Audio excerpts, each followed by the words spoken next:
I know. Hey guys, welcome to the stream. How about Thought of you first. Green thought of you second. Yeah, that's right. That's how I like it. I need a Coke.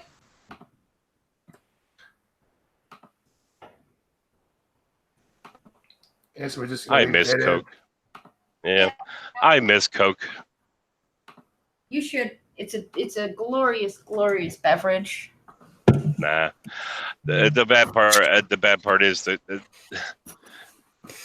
I do drink a kind of Coke now. It ain't but one kind, and well, y'all have said y'all don't like it. So Diet or zero? Yeah, what is it? Yeah, it's zero. Yeah, Orange vanilla Coke zero. Ooh. I never It's could actually get pretty into good. vanilla Coke. They used to have vanilla Coke up here and cherry Coke. I love cherry Coke, but they don't sell cherry or vanilla Coke up here no more. So orange vanilla Coke's out of the question. Yeah, they don't even sell it up here anyways. They haven't sold that shit in like over 10 years up here. I swear there's got to be some sort of conspiracy to that. Have you seen those the soda fountains where what do they call them, like Coke mix or something? Well, there's the Wendy's soda fountain of 1,000 sodas. I think that's the one we're talking about. Hi, Press. BP. Are you feeling? How you feeling, BP? She can't talk. Hello. We have a newcomer. Welcome. Hello, Honey Monster. Wait, but what is it's because I recommended him to you. Oh, thank you, Scotty. Hey, everybody. Welcome to the chat. Hey, Johnny Blaze. Yeah, but I swear those Coke mix machines, they must like store how many people get what kind of Coke, because you could actually get those machines to make you an orange vanilla Coke. Yes, you can get the machine to make a cherry Coke too, but it doesn't taste the same as the canned ones because it depends on what the store has for like CO2 mix and that.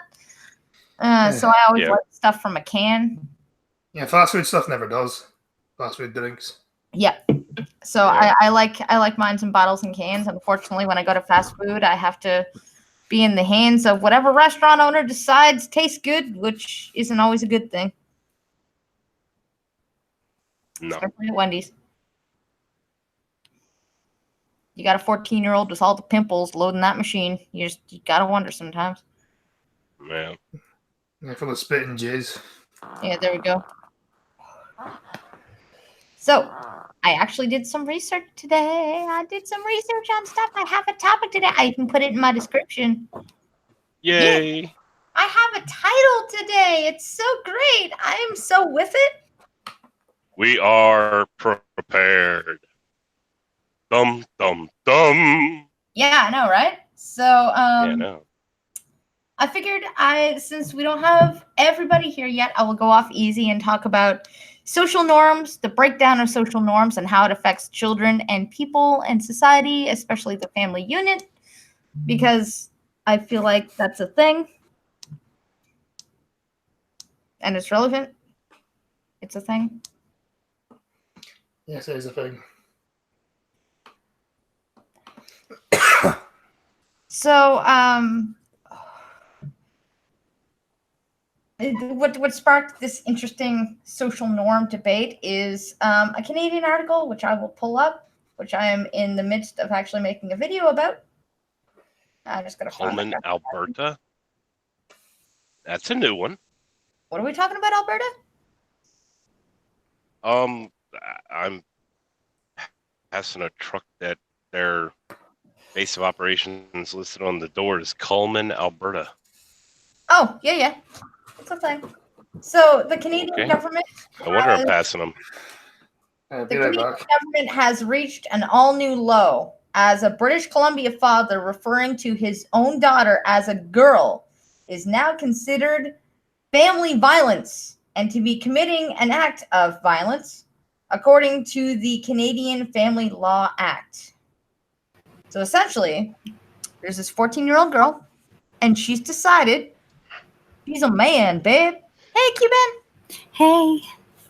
So this 14-year-old girl has decided she's a man, and the father, the single father, has refused to call her a man. He calls her a she, and that is family violence. And the court ruled against him because she said, I want testosterone treatments. And the father said, absolutely not. And so CAF has removed this child and is charging the father with violence. And the Supreme Court ruled that she's allowed to get those hormone treatments and be a man.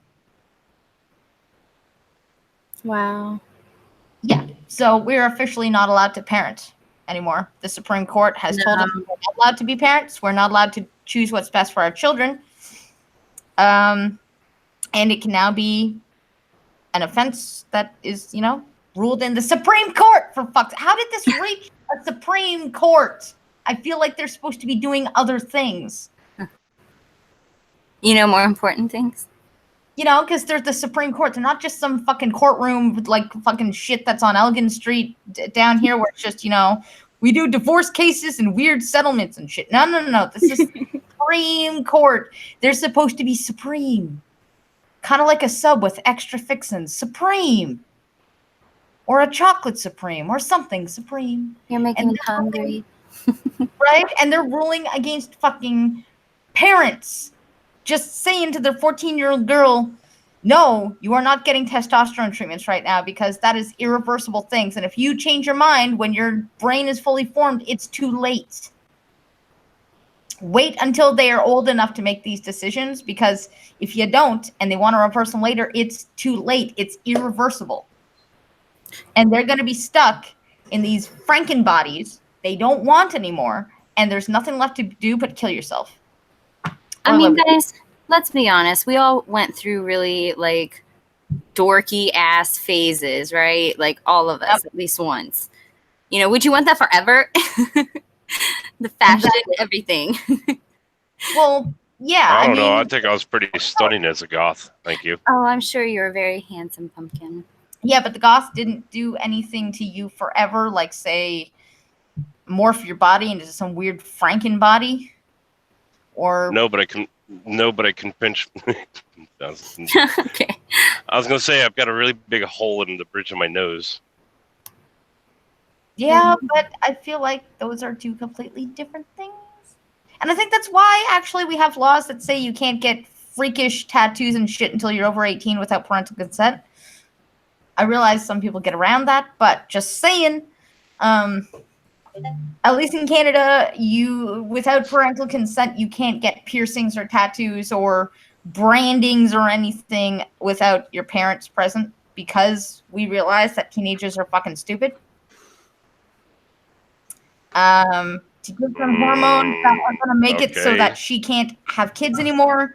She gets this Franken body. It's a mental disorder, and the Supreme Court is now pro-mental disorder. That's what they are. Yeah, fucking wait until they're 18, for fuck's sake. Yep, they're deciding that a 14-year-old girl has more weight than their parents. That's retarded. Yeah. And if a Supreme Court is going to do that, they're not an unbiased justice system anymore. Fuck them. I mean, that's the sense of the parents. That's basically the state telling you how to parent your kids, isn't it? Yes, it is. Moral policing. Yes, it is. And our social fabric has broken down. We've completely destroyed the family union. We've destroyed what it means to be a man and a woman. We've destroyed what it means to parent. We've destroyed what religion. We've destroyed everything. We've just broken it all down. Fucking thanks. Welcome to anarchy. There we go. Blind girl, if I could just give you this Science Daily psychological analysis of children eagerly seeking social rules. It came out in 2016, so it's not too far along. I started the Psych 101 course, so yeah, please go ahead, hit me. All right. I mean, do you want me to read it, or do you want to read it, or do you want just to send you the link? I don't know what I'm doing here. It's my first day, guys. It's less work for me. Please continue. All right.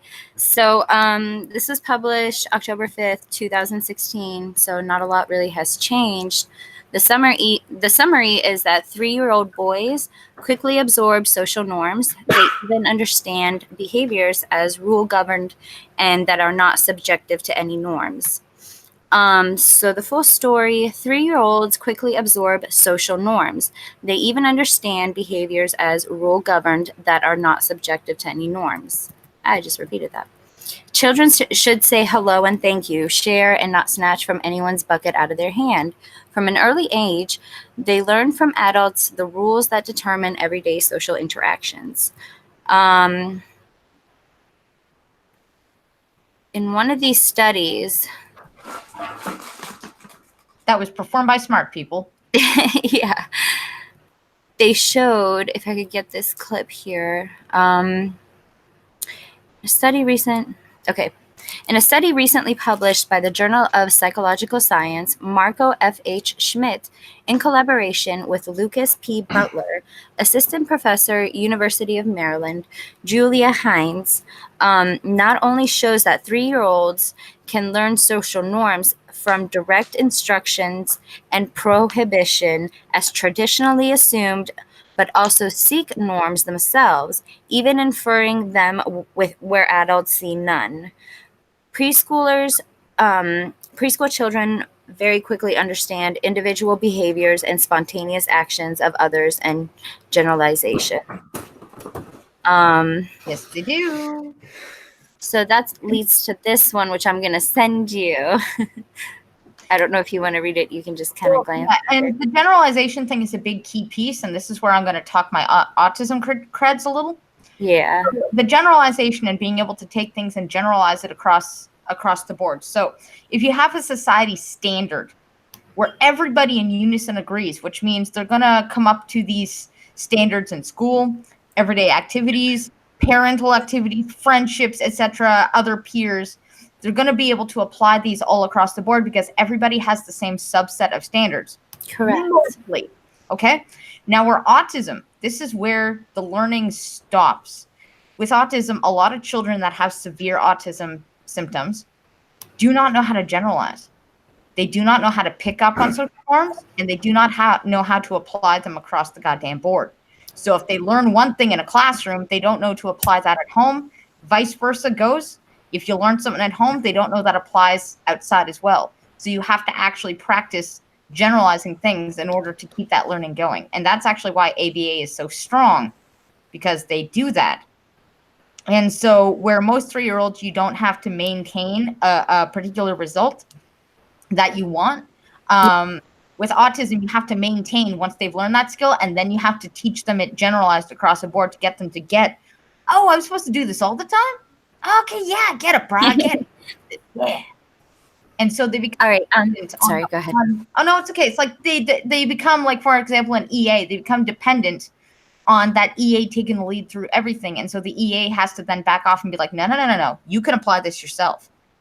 And that's why it's extremely difficult. So for a typical 3-year-old to be able to pick up cues, I would actually argue that it starts even earlier than that. Yeah. And it honestly does. And let's see if I can pull up my generic knowledge here. This link that I sent you here on the side, it's from the U.S. National Library of Medicine and the NIH, I can't talk tonight. And basically, they're going over what's unique about LGBTQ youth and their suicides.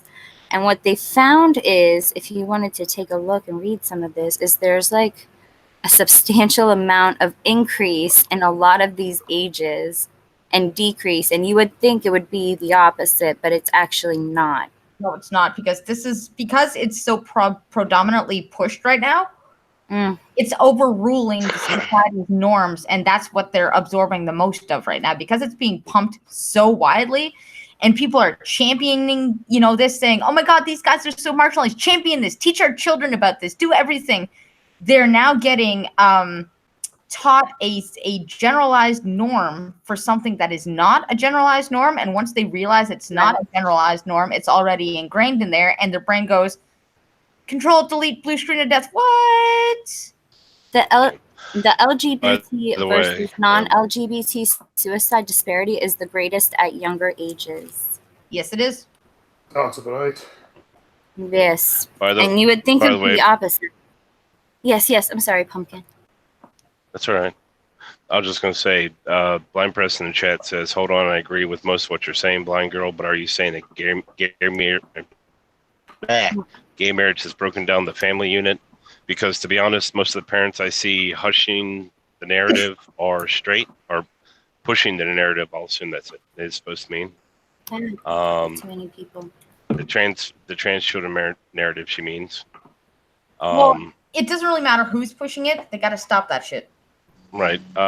Gulf City, Johnny Blaze says, Blind Press, Blind Girl isn't wrong. Everyone is scared to tell the LGBT. No, they want to force shit on kids. Yeah, they're afraid that they're going to be called outcasts or thrown away out of the group, because we want to be part of that group, right? So as single people, we want to empathize with the other group. We want to use our kindness and our generosity to help them. And we don't want to be ejected from that group as being intolerant, because we like to think of ourselves as good people. We really do. We like to think of ourselves and give ourselves a pat on the back. So the straight people are championing for them because they don't want to be ejected and be called, bigot, racial, transphobic, whatever. And so they're going to push this narrative even further because they want to be accepted. Right. I kind of agree with what a Honey Monster says here. Honey Monster says, why not just teach the 3 R's and leave everything else to the parents? Yep. Agreed. I completely agreed. I mean, I think in certain instances, we do need the government to step in on certain things, but I think they're overstepping their bounds just a little bit. I think they should always step in if there's abuse involved. Exactly. Well, or say, a family saying, kill certain people because they're bad. I think they should also step in on that front as well, which could be borderline abuse. But it actually goes even deeper than just a 3-year-old picking up social norms. So babies do this as well. So if you've ever noticed, hey, Britt, a baby drops a rattle and they look at you to see what's going to happen next. Okay? So when a baby's in a crib and they're crying, they're expecting a parental response. And what they hear is they hear your footsteps at the door. They know who's approaching. It's usually mom or dad. They know it by the way you open the door, by the way you approach, by your sing-song voice, by the way that you calm their fears, and by that trust that they have in you. And so they're developing and picking up social skills and people skills 24/7. Babies do this completely at an accelerated rate. And we actually see this straying from a social norm as actually damaging a child's brain. And you can actually test this. So there's a controlled group of toddlers, and they bring the mom in and they call them straight face moms. And this is the experiment.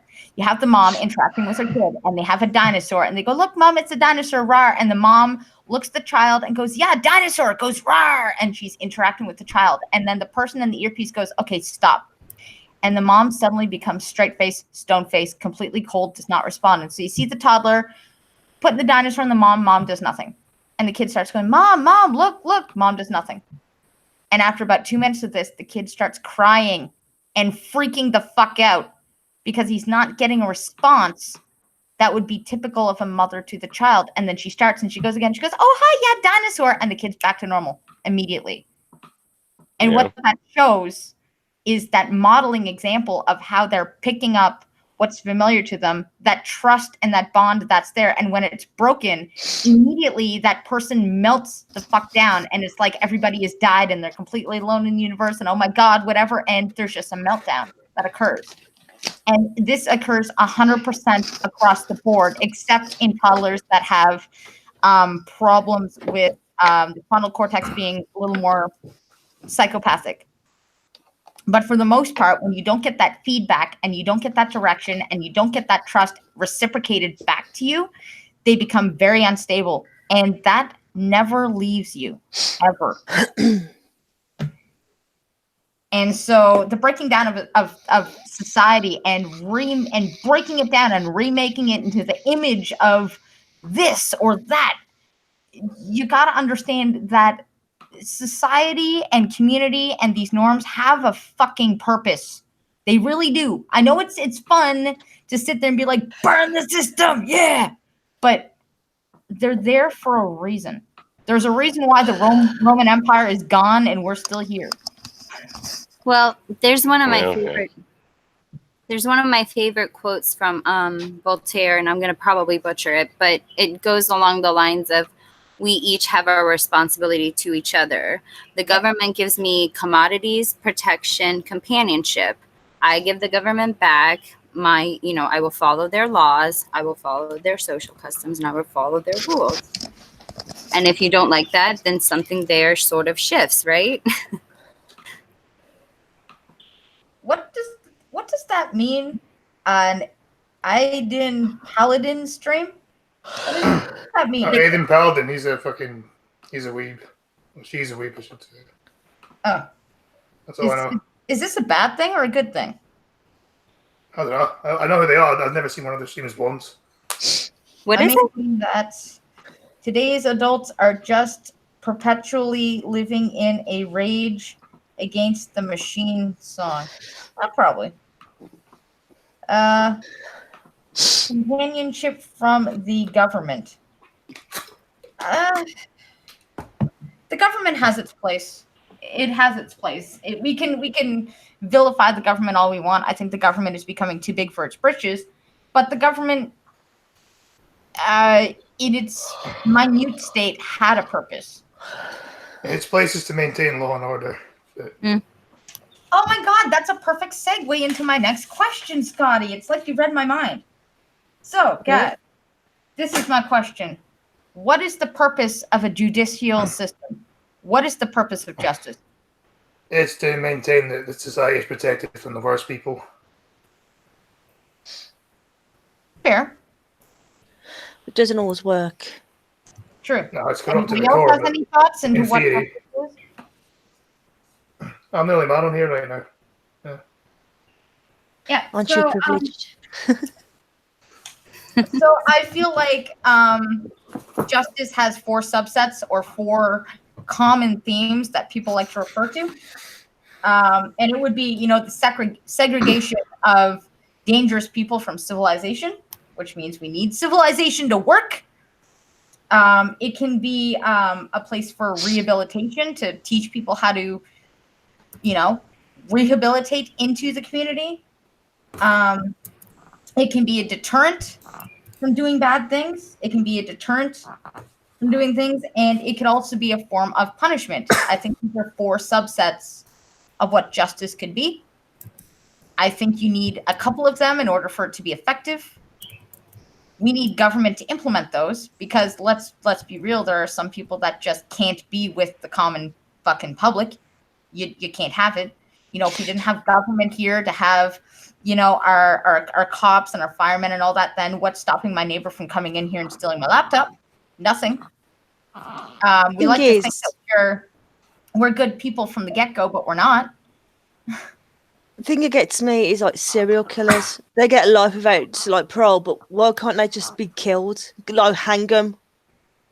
Just hang them. They'll never, use them as this is what's going to happen if you carry on doing what you do. Well, yeah, and that's the thing is, there are certain crimes that maybe are so intolerable that the only justice we could perform is eliminating your right to life because you forfeited that the minute that you decided to not participate in our little social norms community here. But those are the 4 subsets of justice. We kind of need government to help with that. So government has a place for certain things. And we need people to pay for that. So I know what you're going to say, Scotty, but taxation is a thing. It's also theft. But there we go. I was waiting for that. Sounds like a Onision. I would never steal your laptop, Blanc. Good call, because my laptop sucks anyways. You're going to be surprised when you get it that it wasn't worth the effort. But yeah, and so we need these 4 subsets. And so how, for example, what about if somebody who was a nonviolent drug user? Do they fit easy under subsets? Put them through a detox, through therapy while they're in prison. But my question isn't what to do with them. It's do they fall under these 4 subsets of the judicial system? And I would say, if you want my opinion on that one, I would say don't put them to prison at all because I think you should put what you want to put in your own body. But what I will say is if they want help, and give them help to fix their own addiction rather than punishing them. Like I said, like the 4 subsets of the judicial system is, for example, rehabilitation. Could they use that? Maybe. Are they needing to be segregated from the community because they're hurting people? Well, no, they're hurting themselves. The punishment one. Well, if you're a drug user and you're under heroin, I feel like the punishment is naturally inflicted to you upon not having money, upon not eating, upon killing yourself slowly. You're already getting your own self-punishment for doing heroin all the time. I feel like nobody wants to end up being like that. You know what I mean? No. I don't know. You know, circumstances like escapism and that people want that. That's what people turn to stuff like that.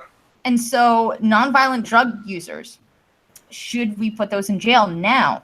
Drug traffickers, do they fall under that same subset? No, they don't, because they are hurting other people, right? That is correct. So you need to first establish what the judicial system is supposed to be doing.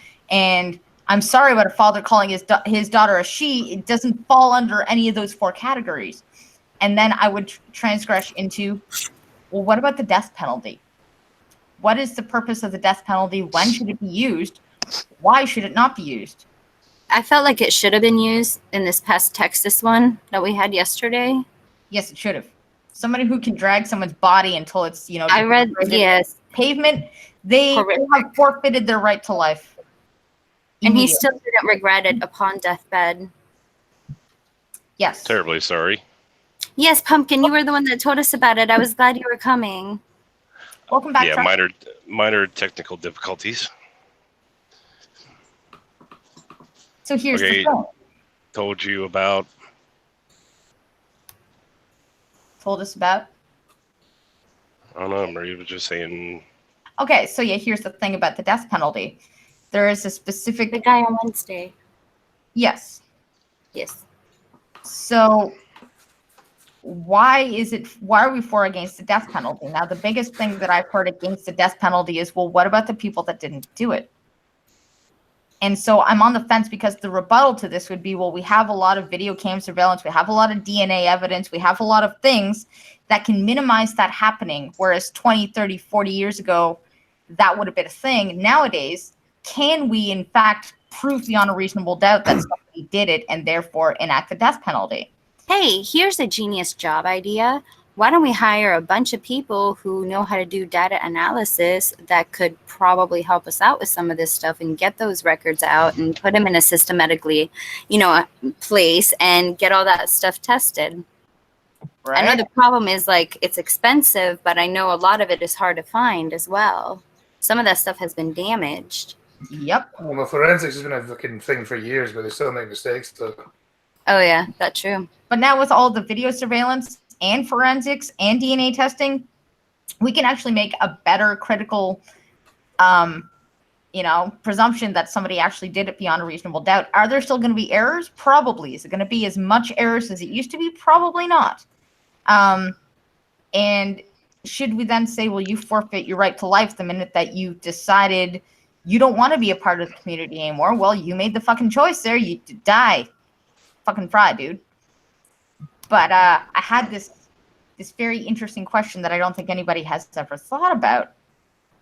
What about the executioners and those priests and everybody in the room that have to perform all these executions? Mm-hmm. What does it do to somebody to kill people as their job emotionally, just mentally, spiritually, fundamentally? What does it do to you? And should we really subject people to do that? For one, I would think they would have to, do rotations. You couldn't be all the time doing that. For two, perhaps some of them feel that they have a passion to do it, to like help others go to the other side, regardless of what they've done. I saw a lot of prison, not movies, but those reality shows. So yeah, that's what some of them said. Maybe they just try and justify it in their head. Like, they're just like, well, this guy killed the whole family. He deserves to die, in a way. Yeah, but and that's maybe how they try and deal with it. And standing there and saying, you know what, I can't control this man's fate. I can't control this. Like, he made these decisions. He's going to die. I can't do this. What does that do to somebody? Pushing that button. We don't know. There's not enough evidence. Well, that's why. The way it does. So. That's why throughout history there have been, for lack of a better term, to call them safeguards. You take a firing squad, for example. They'll gather 10, 15 guys up with rifles. Only 1, 2, maybe 3 of the rifles actually have live ammunition, so there's nobody knows who actually did it. True. So that's a certain way of protecting the conscience of the person who actually does it. But then take a little more modern situations of, say, like the electric chair, even to a point lethal injection. There tends to be more than just the one single executioner. There tends to be several people involved in the process, so they kind of share the blame, so not all the weight is on their shoulders. And yet, really, all you have is 5 traumatized people instead of 1. And like I say, you don't know that, though. Well, actually, we do know Right. that. There have been many documentaries that tell us that we do know that. Well, now the thing is, I approach it from. I personally approach the death penalty to where we shouldn't do it, because what gives us the right to say this other person doesn't deserve to live? We now throw them in a hole and throw away the hole. Fine, sure, great. Do what you got to do. But what gives us the right to say that person does not deserve to live? Because he made a choice to be a danger to the community?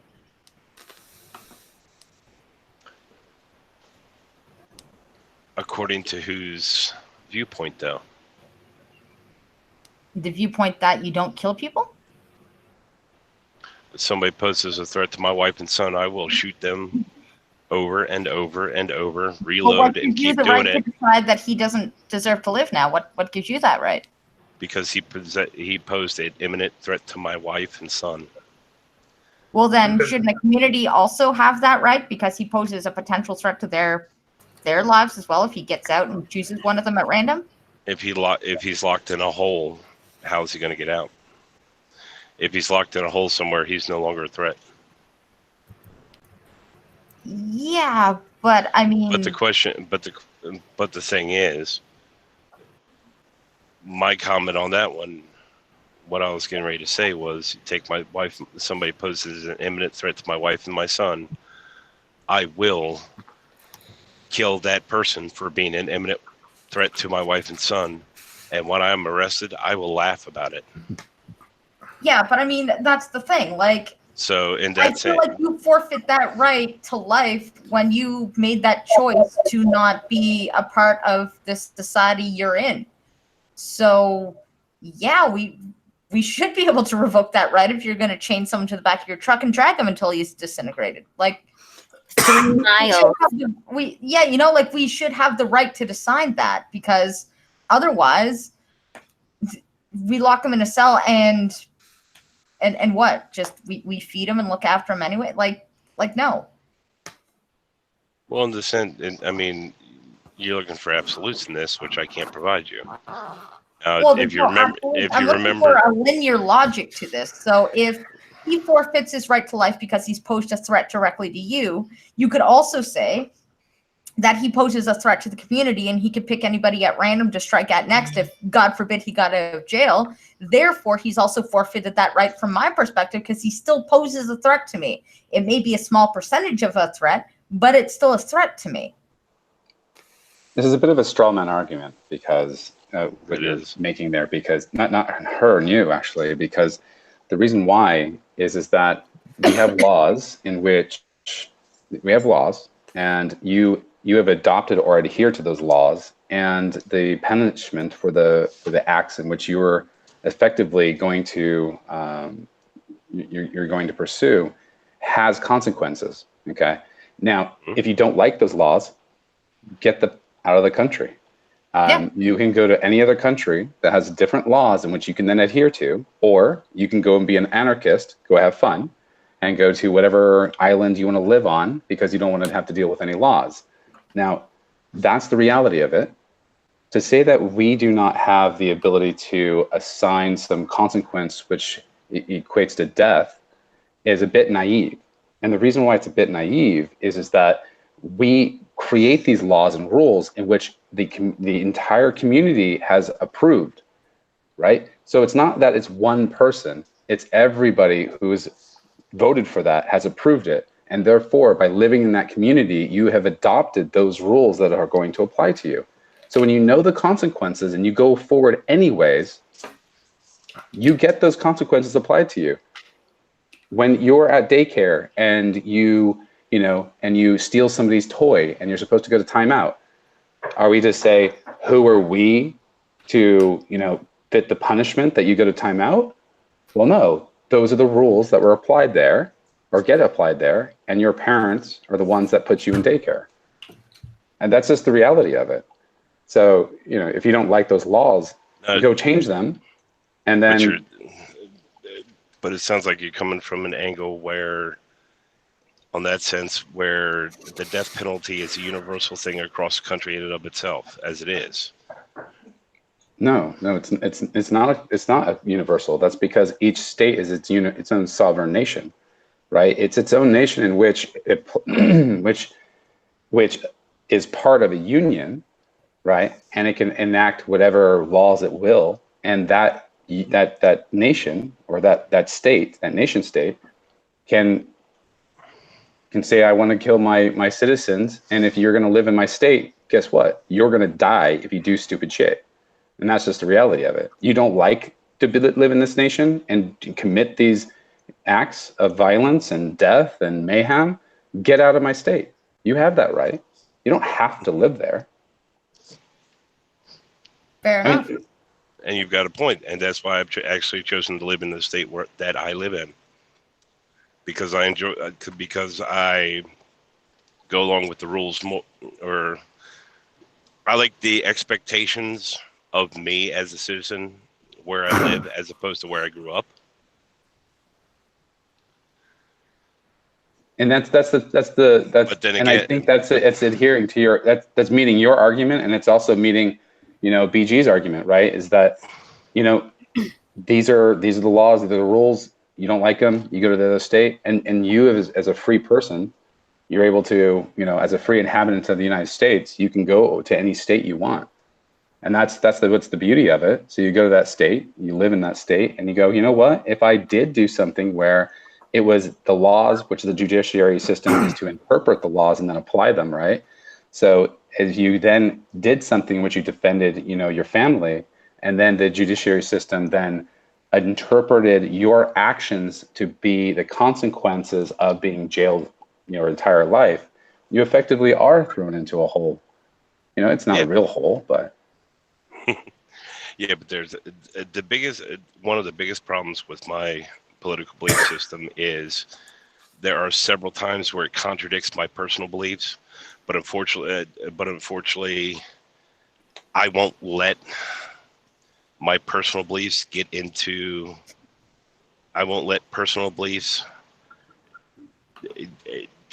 intermingled, I guess you could say, would be a word, with my political beliefs, because if I allow my personal beliefs to get involved in something, it will begin to contradict the political standpoint, because it begins to impose my will on somebody else.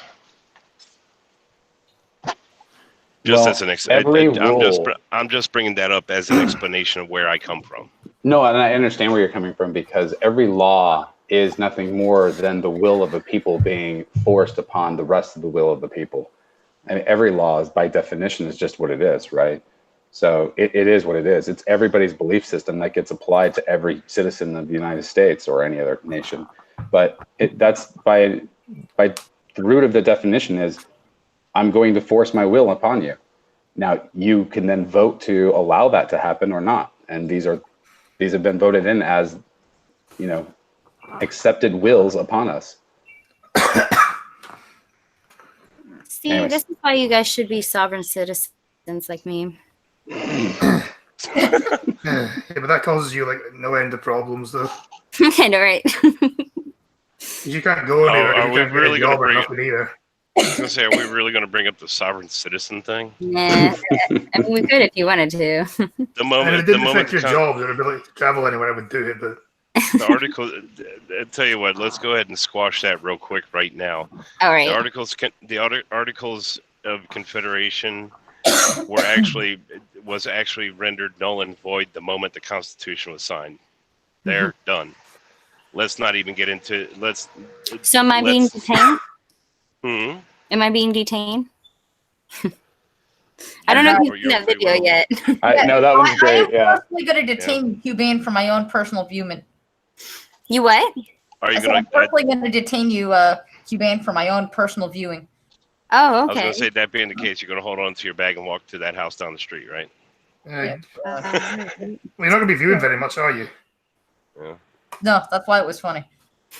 Isn't the I am detained has to do with the what was it, the am I being detained thing is a matter of the police are not supposed to be able to impede your movement unless you are. It's a matter of you're under arrest only if you're being accused of a crime. Right. It's just a ridiculous concept or idea here. And I know a couple of kids that have tried to pull that off, and I'm like, what are you thinking? It doesn't work. It doesn't work. It doesn't work. And a lot of times like that. Oh, one of my personal favorites when they talk about arguments, like you see the awesome DUI checkpoint videos floating around, right? Cuban, the state that you and I live in, when's the last time you saw a DUI checkpoint? An actual DUI checkpoint. I've heard of them. You've heard of them. You've never seen them. No. Because the state we live in does not have DUI checkpoints. The state Supreme Court said you're not allowed to do it because you accuse everybody of a crime. Oh. But the state found a way around that. And how is that? They now have license checkpoints. Oh, because okay. You are required to have a driver's license and just in case. But that's illegal. That is against your Fourth Amendment right of no search or seizure at all. I mean, even asking for your driver's license is a search or seizure. It's actually been ruled that the license checkpoints are legal. It's a matter of you pull up, you show your license, and if he happens to see anything in the car while he's checking your license being something you're required to have and be able to show at all times.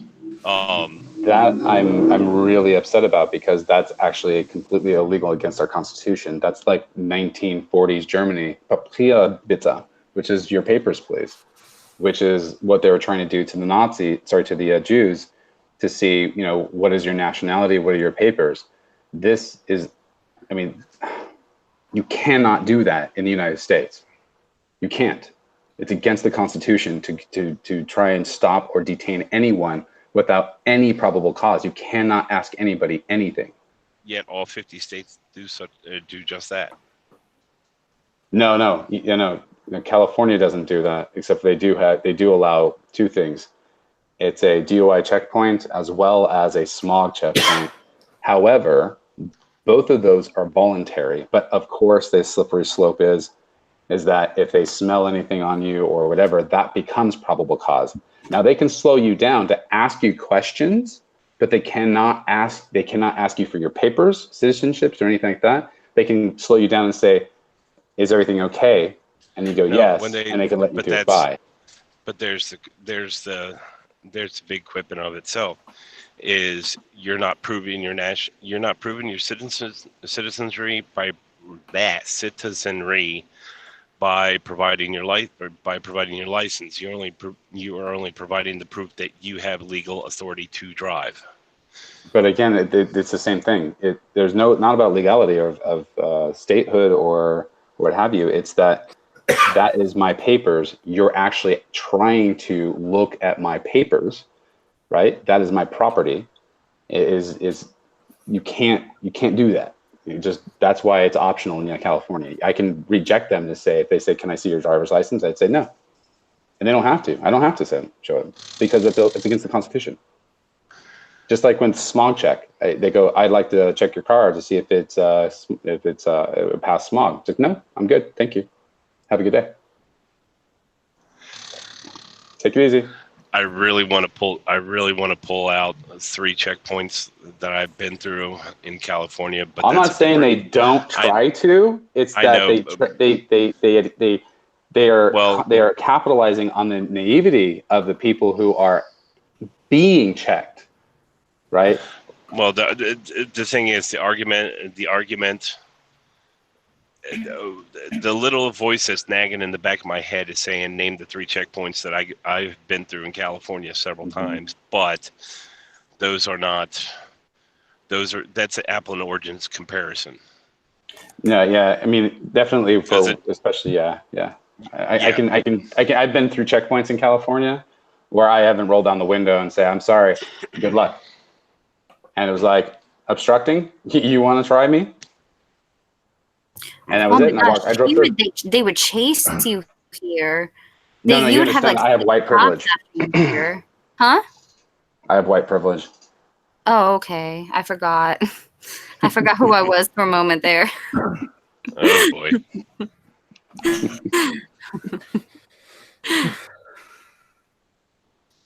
Let me go back to mopping this house.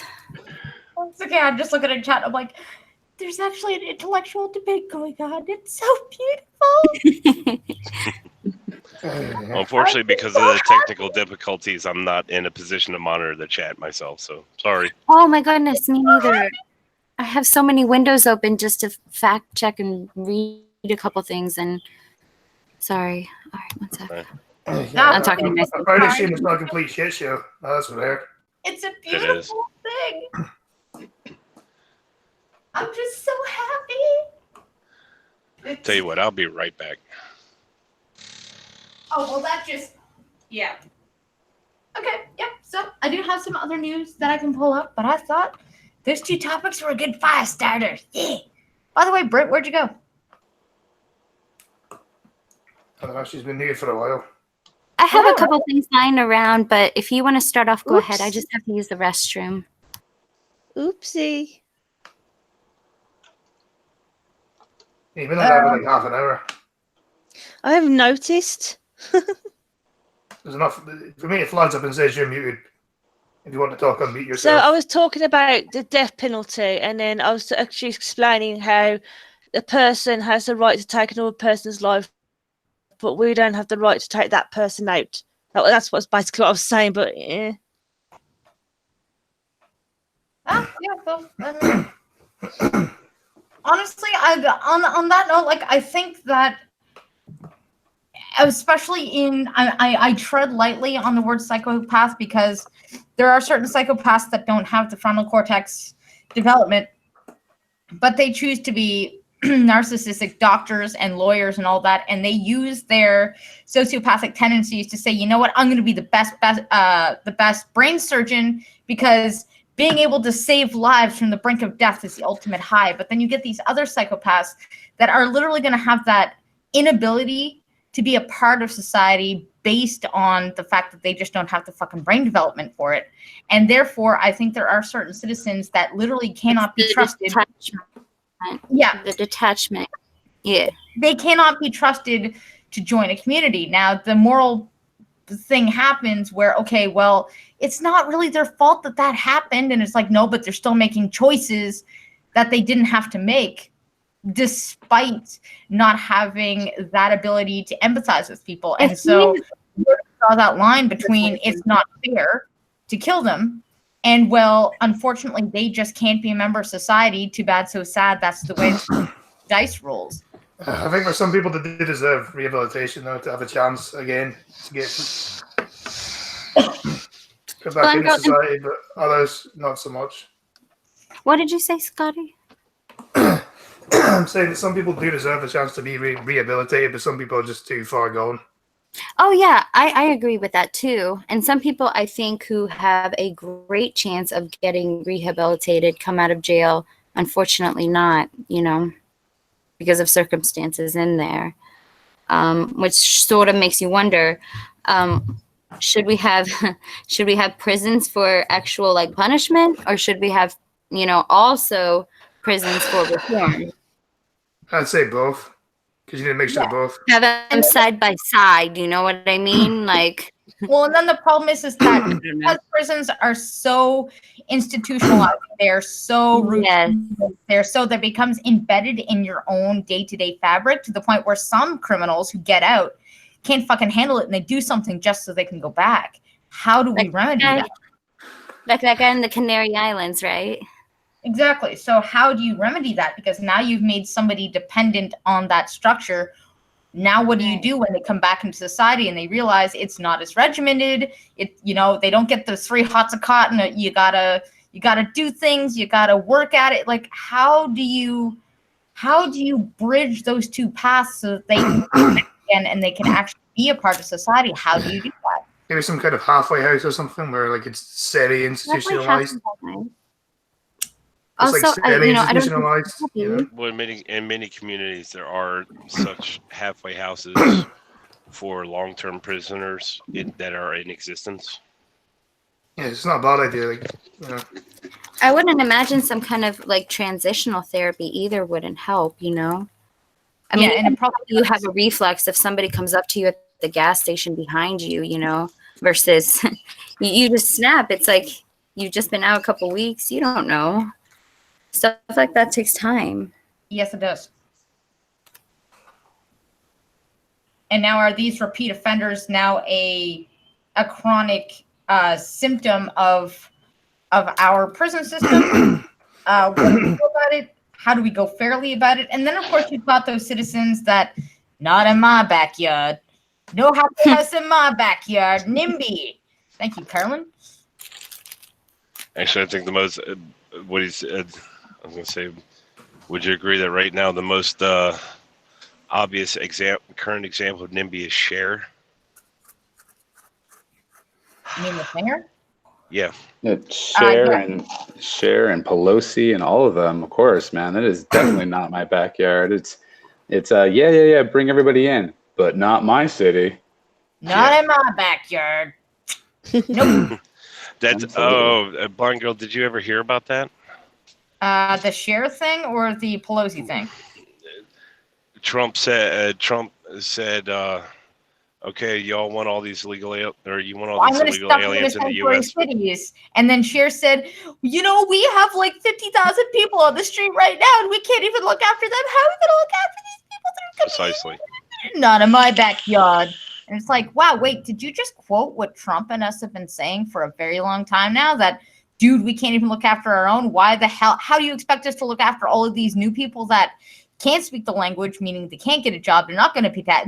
Like, did you just literally just repeat what we've been saying for the past few? Overload, dude, Control, Delete, blue screen of death. I don't get it. Brain freeze. I'm not sure who I find it.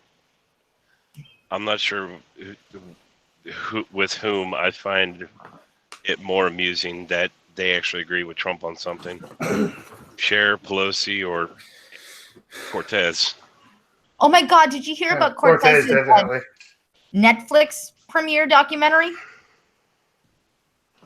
But they're portraying her as the most amazing human being ever. Yeah. Isn't she? Yeah.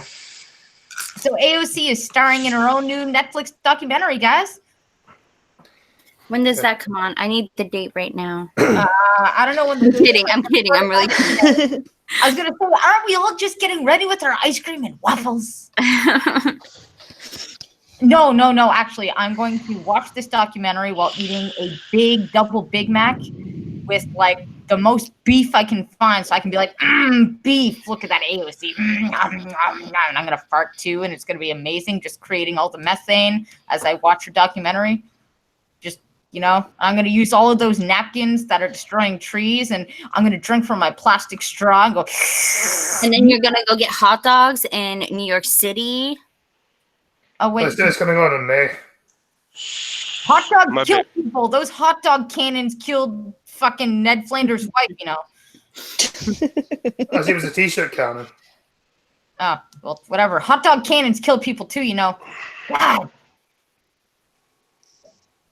I find it funny they say apparently they're following how AOC did not have big funding, or they didn't take big money contributions or something, but how many financial violations and ethics violations has she been accused of now? More than I care to remember. Yeah, well. I had a 7 in it. Let me take a look. There we go, Q-Man. Search up some AOC stuffs. This is gonna get good. What was the question? AOC, how many? Being accused of mishandling money. Okay. I believe there's been at least 3 ethics complaints filed against her. Yeah, I thought it was 2. It might be 3 now. But guys, don't forget she can dance. One was how she was paying her boyfriend. One was money laundering through this pack, and the third one I can't remember.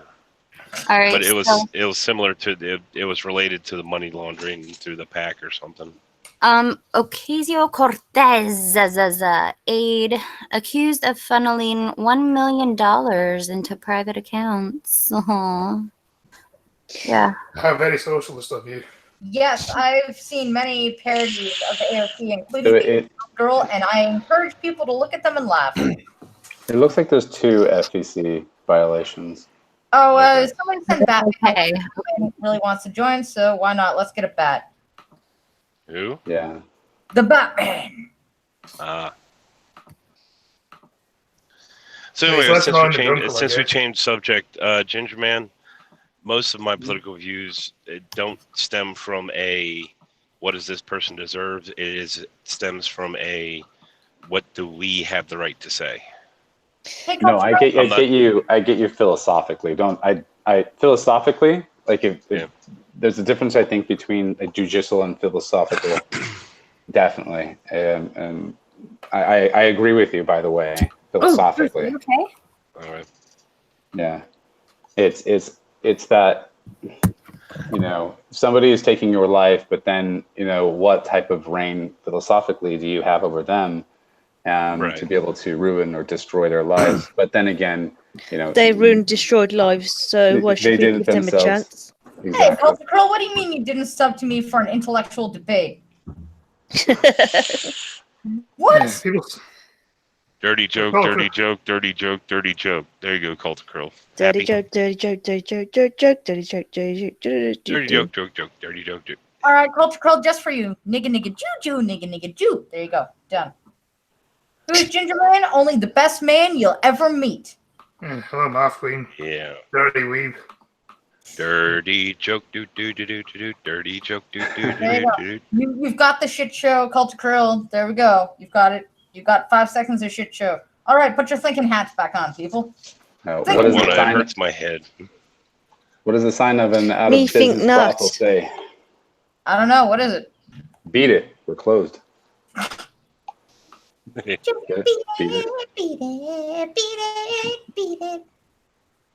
Pick your nose and beat it. Ladies and gentlemen, Michelle Jackson. Moving on.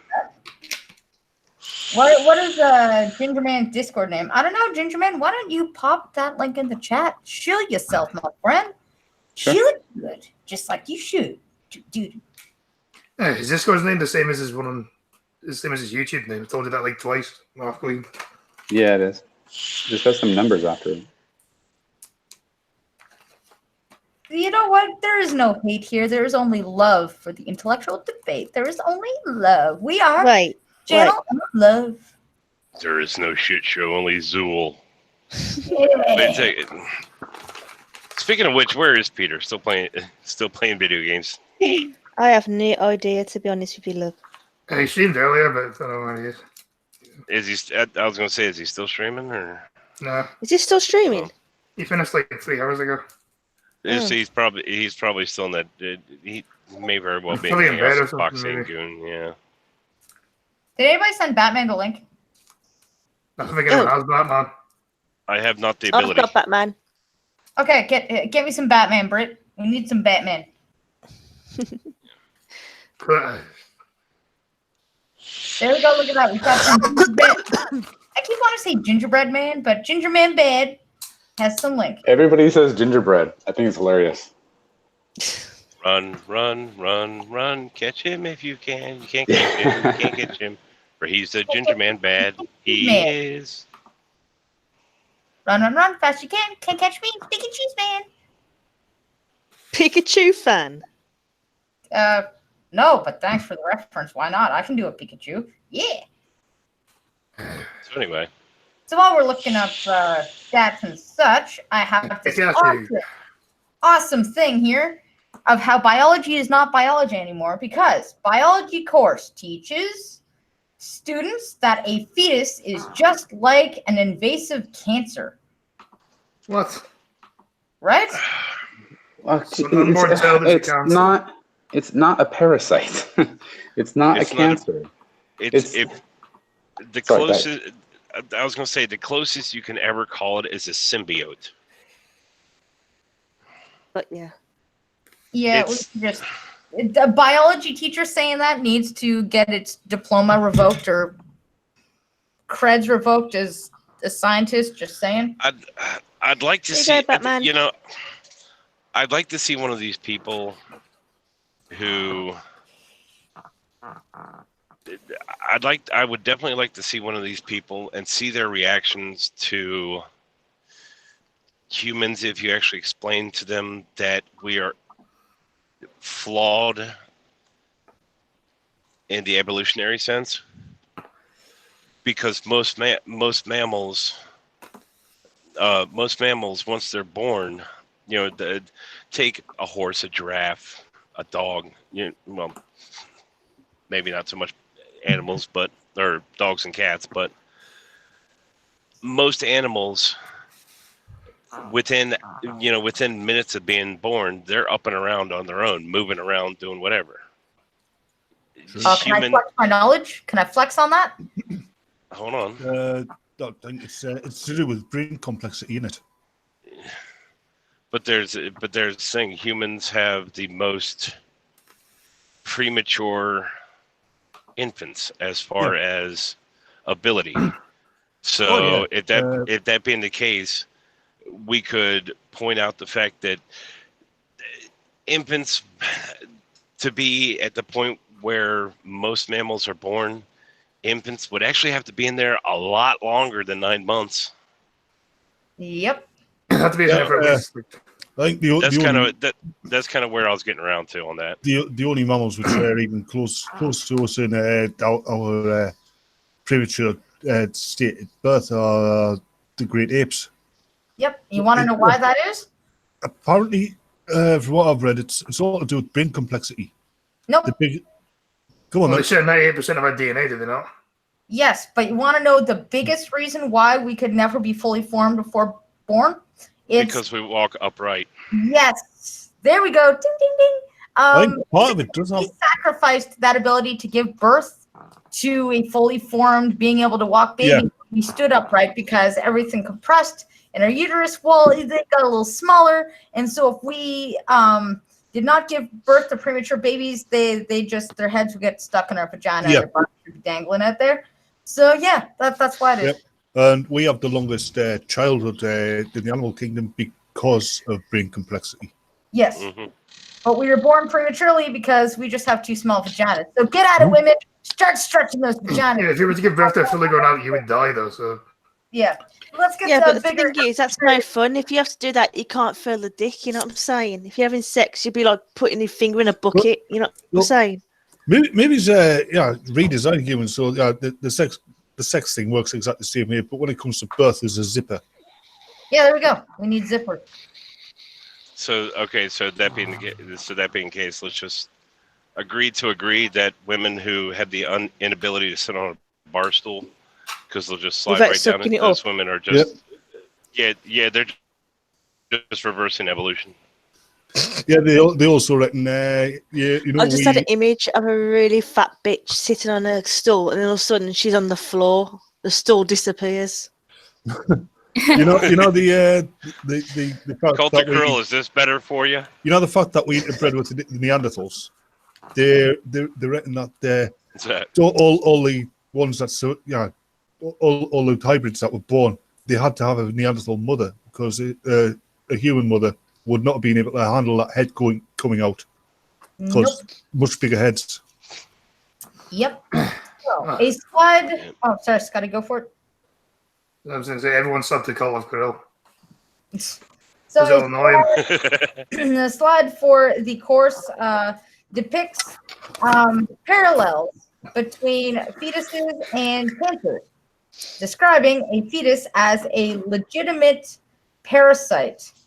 The slide says a fetus rapidly grows, invades, manipulates immunity of mother, reshapes blood vessels, blah, blah, blah, because this is a good idea to dehumanize babies, of course. Below is an image depicting invasive cancer cells with the same defining characteristics as a fetus. I don't really give a shit about your goddamn picture. Fuck off! I'm blind. This is the most disgusting and ignorant thing I've heard as an argument, because a parasite it lives off of its host at the detriment of the host, whereas as was said before, right, the pumpkin's like, hey, no, it's a symbiotic relationship, right? They have a mutual agreement or a mutual outcome and relationship in which they're going to both favor what's going to happen.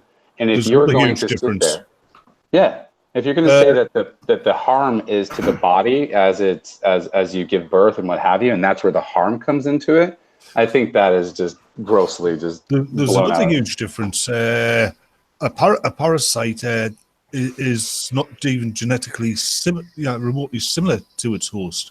A baby is actually quite literally part of the host. And that's the thing. Then you'll get the cancer. But see, that's where you go into cancer. Cancer is not that either. Cancer is a cell in which cannot stop its reproduction. Yeah, I mean, it's a mutant. And you go, well, a baby's not a mutant. I mean, it's not a single cell either. Actually, all babies are mutants because there's a genetic variance which creeps in with every child that's born. True. Yeah, but they're not a detrimental mutant. Okay, now that you're starting this line, I have a university that you can be a professor at. Where's this guy again? Well, it's the I think this is all the dehumanizing of sex, and basically it's part of the feminist agenda to make sex seem heterosexual sex seem harmful and evil. Well, the problem is that and this is going to tie into my first point about social norms and such. When we start going, sex is just a function. It's just a function. We can just have it whenever we want. We can have a function. It's just like eating. No. Sex had it at one point had a specific purpose. Yep. And that was for reproduction. And that was for intimacy and to be able to, be intimate with other people. It was supposed to be our most intimate part of our lives. And the fact that it feels good is, of course, biologically to incentivize us to, reproduce. But people are like, no, this is just a function, just like eating. This is just something we do. You can sleep with 100 people and it has no effect on you.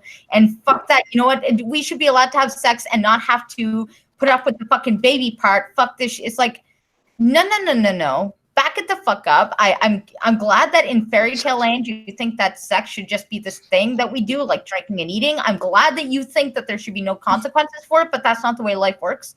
And you need to cut that shit out. Apparently, before we became human, we went through, like other apes, we went through mating season. Well, I mean, I don't know people having sex recreationally, but I just think It is predominantly there for reproducing. Yeah, it is. And if you're gonna be recreational with it, fucking fine. But don't try to sell this bullshit that it has zero impact on people, zero emotional impact, zero moral impact, and don't say, well, you know what, a baby is just a consequence that we just gotta, we just gotta kill it and then it'll be fine again. We gotta really cut that shit out. It's not a good thing. No, it isn't. You're right, Batman. It used to be that there were seasons because we didn't have the ability to have all the comforts that we have now. We've evolved to remove those seasons because we can effectively have babies all year round. I don't want to say we lost mating season before we actually became human as well. Because in a lot of ways it would have interfered with intellectual development of our species. Mm-hmm. Absolutely. I mean, can you imagine if we still had mating season? There would be no such thing as feminism. No. I'd like to raise a point on this. I wouldn't say it's so much an evolution thing with humans. It's more of a technological thing. Which, yes, it can be argued that those are run hand in hand, but without the modern technological conveniences we have, would we really be so quick to do stuff in or within a season or not? Depends on how warm that cave is. Yeah. So, I just wanted to bring that up. But when you say the evolution technology, we do evolve hand in hand with our technology. It started way early on because early on in our development, we learned how to cook food, and that's been very obvious in the way our physicality is developed. I mean, we've got smaller jaws and smaller teeth than any other animal because we evolved to eat cooked food. Yep. Yeah. So a friend just sent me a slide from her upper level biology course. Commented, Dylan, nobody cares. I'm speechless. Create your own caption here. Okay, they're talking about the picture. So pregnancy is not a disease and a baby is not a parasite. This is dehumanizing and false. Is this best CA public education can do? Apparently now it is. Hopefully not. It's also arrogant and very pseudo-intellectual. Yes, it is. It's pseudo-intellectual, and I would also like to say that it's possibly even proof that Darwin was right. The people who believe this kind of stuff and go along with this kind of stuff tend not to be the ones to reproduce. Mm-hmm. Well, not only that, the thought of abortion is, in a lot of people, when they think of abortion, they feel uneasy, they feel upset. It's a sad thing. It's a sad thing. And so if you can go and you can tell people, yeah, but it's just a parasite.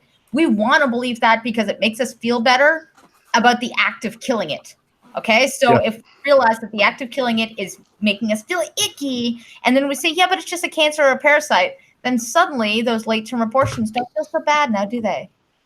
Well, but still in the same sense, they preach that to the people who would buy that explanation, and those who would buy that explanation are the ones who you don't necessarily want reproducing anyway. So it's not just late-term abortions. They're trying to legalize post-natal abortions. Don't these people understand that we need to reproduce for our species to continue? Well, they're only trying to get rid of the white ones. Fucking disgusting. Mm-hmm. But post-natal abortions, you know what that is, don't you? Of course I do. Infanticide. Yeah. Yeah, it's murder. There was some science fiction writer back in the early 60s. He said in one of his fictional things, he was doing a brief rundown of social history. And he said as soon as abortion became legal, it was only a matter of time before infanticide became legal as well. True. And you can see it happening. Yeah, it pretty much already is. Mind, he also said as soon as they learned how to transplant organs, it was only a matter of time before every crime on the books would be punishable by death. Yeah, to fill the organ banks. I could see that happening at some point as well. Well, actually, what was that? Where was that? Canada or Scotland, where it's now mandatory that you become an organ donor? Nova Scotia. Oh, sorry, guys. And it's not mandatory that become an organ donor. That's not what it said. Basically, if you haven't signed donor card, let's say you die, they're going to assume consent to use your organs for somebody else unless you implicitly say no.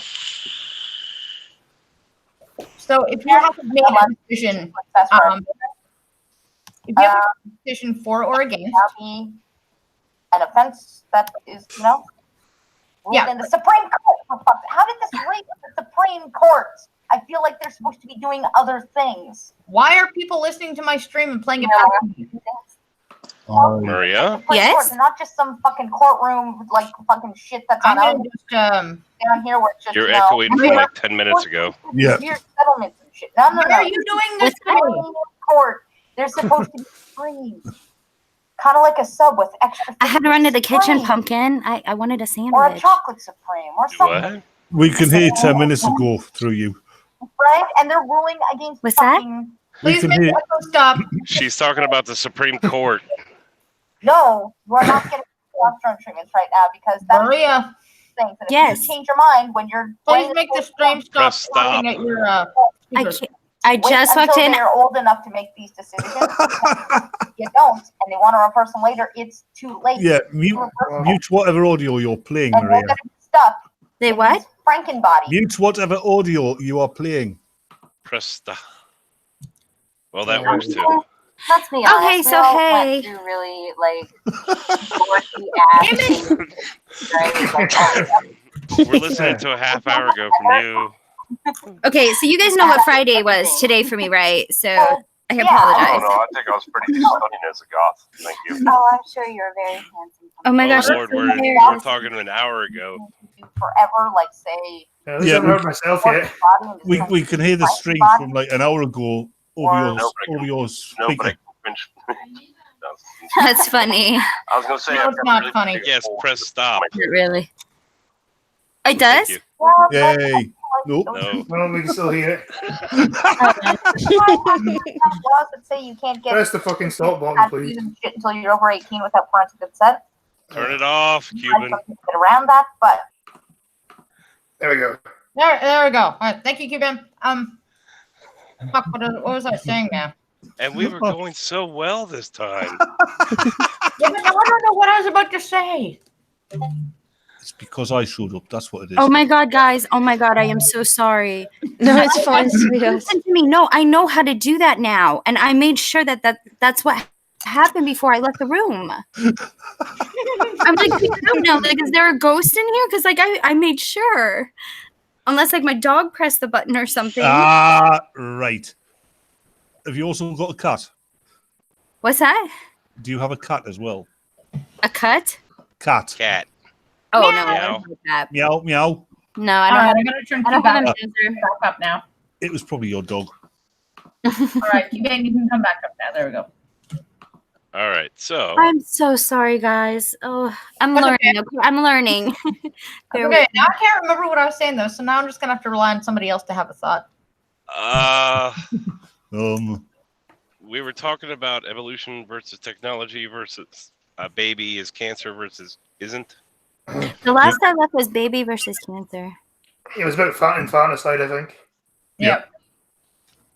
Infanticide, then transplant. Yeah, infanticide, yeah. And the Honey Monster said in chat, I was making a joke, but he says there's no such thing as transplants. Give them enough time, and there will be people out there claiming to be, to really be plants trapped in human bodies. Okay. That's what I was getting at, the Nova Scotia thing. So, in Nova Scotia, unless you have previously made the decision, do not take my organs, or yes, go ahead and donate my organs, if there has been no decision made and you die, Nova Scotia will automatically assume they can take your organs for other people. Yeah, and there's stories about that happening in the UK as well, even though it's not legal, which is why I'm making sure that when I die, none of my organs will be useful at all. I'm donating my body to a medical school. You're gonna be a cadaver, are you? Yes. Cool. Just because I practiced on so many and they let me practice on them, I feel like an honor for the next medical student to practice on someone. Actually, I feel like, just out of sarcasm, donating my body to a voodoo priest. No, that stuff's gross. Yeah, I couldn't eat meat the whole entire year I did it. I just couldn't. I couldn't even look at it. It started looking the same. See, for me, I plan on donating my body to science fiction. Nice. Well, I'm a lifelong smoker, so when I die, I'm voting my lungs to the to road maintenance. Use the tar. See, no one's gonna want my body. I don't Yeah, think it's too much for that. I think it's a good idea to be like, you know what, if you didn't explicitly say we can't use your organs, then yeah, I think there should be assumed consent, because there's a lot of people that die from not enough organ being donated from a fucking organ donor card, because not everybody goes out and gets one. So, you know what, if the government's going to say, don't explicitly say, I don't want you to use my organs, and if you die, they're going to harvest whatever they can, I don't think that's a bad thing. Actually, what do you care? I've had a good idea what I might want to have to do. Have my body, when it is on point of death, have my body sealed in plastic so it will not decompose, and then get it donated to the props department of Paramount. It probably already is, though, because you're Batman, so... Yeah, good point. That's Warner Brothers, though. I want to, before I die, I want to eat an entire bag of unpopped popcorn kernels. So when they cremate me, it'll scare the stuffing out of them. All right, so Ginger Man, do you have any comments on the assumed consent for organ donation by any chance? Assumed consent? Yes, so basically, Nova Scotia says if you don't explicitly sign something saying, I don't want you harvesting my organs, then when you die, they assume consent to use your organs for somebody else. Yeah, it's the implied. Yeah, we have expressed and implied. Yeah, and that was actually in response to the thought about when they made the first transplants. It was only a matter of time until they made it mandatory. But it's not mandatory because but it's a step closer. Actually, if I lived in Nova Scotia, I think I would have tattooed on my chest. If on point of my death, you try and use my organs for transplant, I will haunt the fuck out of whoever gets them. Yeah, but my question on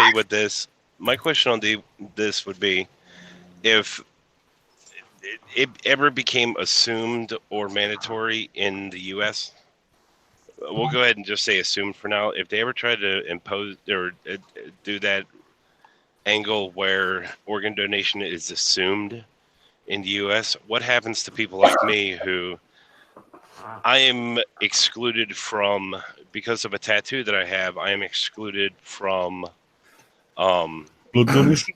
Donating blood. Yep. Would that also translate out to organs? No, it wouldn't.